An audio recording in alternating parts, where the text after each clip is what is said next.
하나님과 원수 되겠다고 선택한 나 때문에 화목제물로 이 땅에 오실 것을 이미 각오하셨다. 하나님이 제물로 오신 것이다. 나 때문에.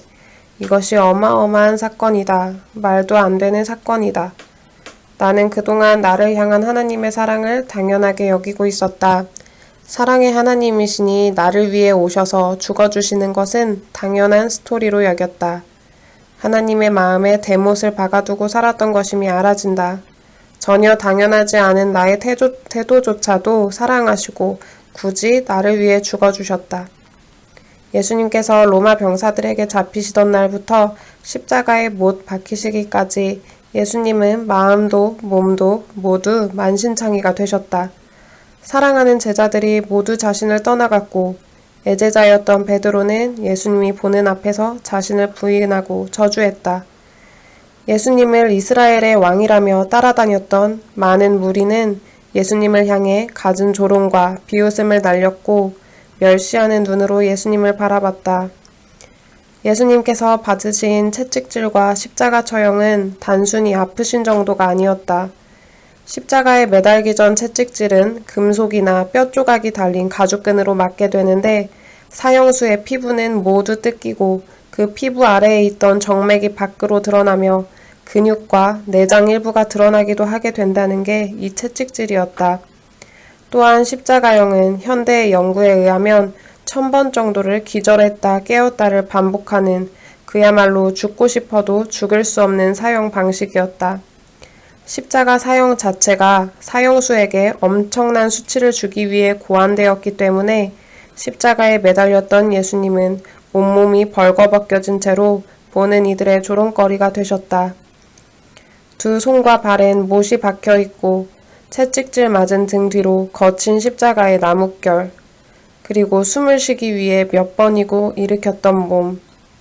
몸을 세우려 할 때마다 못 박힌 손과 발은 고스란히 고통의 자극에 가해지고 채찍질 맞은 상처는 거친 나무 십자가에 문대지며 온몸이 고통이 끝나지 않는 그 시간을 참으셨다.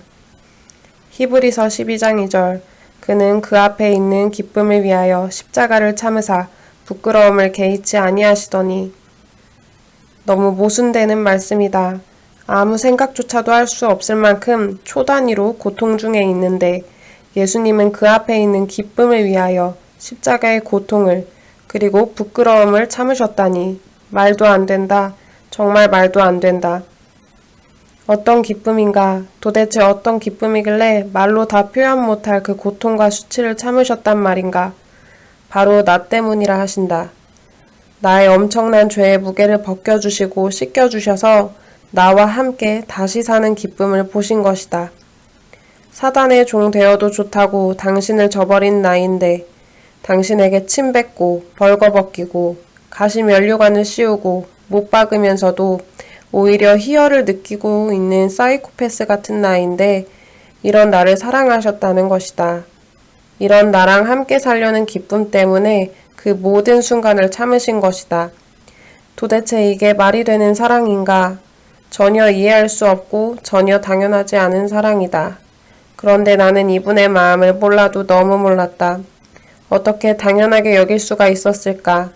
나는 사랑받을 구석이 1도 없는 자인데 왜 나를 사랑하셨을까?